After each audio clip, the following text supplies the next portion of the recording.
Welcome to Budget Tracker. To get started, just click the Sign In button and you will be redirected to the dashboard area. This dashboard gives you a clear view of your expenses, budget, and financial activity so you can stay in control of your finances. So let's go to the income section. So this is the income section. So this section will be the place where you can add your monthly income along with its source. As you can see, upon adding this one, once added, your entries will appear in the income history table, where you can filter the records by month or by income source, making it easy to identify which sources provide the highest or lowest amount. Now, let's move on to the budget section. This is where you can list all your monthly fixed and variable expenses. Let me give you an example. For the month of August, I set a budget of 1,000 pesos for groceries.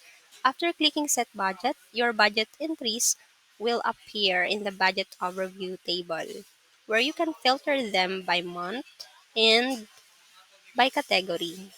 Now let's move on to the expenses section. In the expenses section, I added a new expense for the month of August under the grocery category. I entered the amount along with a short description, which is SM grocery. So once added, the expense will appear in the expense history table where you can filter the records by month and category. So you will also notice a budget alert. This indicator lets you know that your spending has exceeded the allocated budget for grocery. Earlier, I entered an expense of 2,000 pesos even though the grocery budget was only 1,000. Now let's update the amount to 1,900 to see if the system correctly recalculate our remaining budget. So after processing, we can see that we are now over the budget by 900 pesos. Let's go back to the budget section so we can adjust the grocery budget. I will change it to 2,000 pesos. Okay. So next, we will return to the expenses section. Yes, this may take a moment due to my internet connection.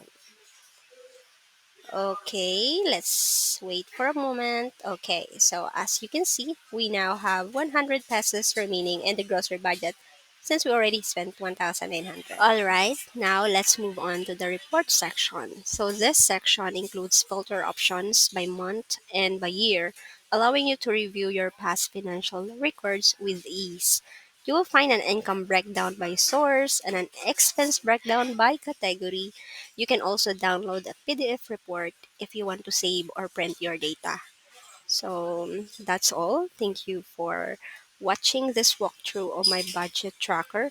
I hope this tool helps you stay organized, manage your finances more effectively, and gain better control over your spending. If you have any feedback or suggestions for improvement, feel free to share them. See you in the next video. Thank you and have a great day ahead.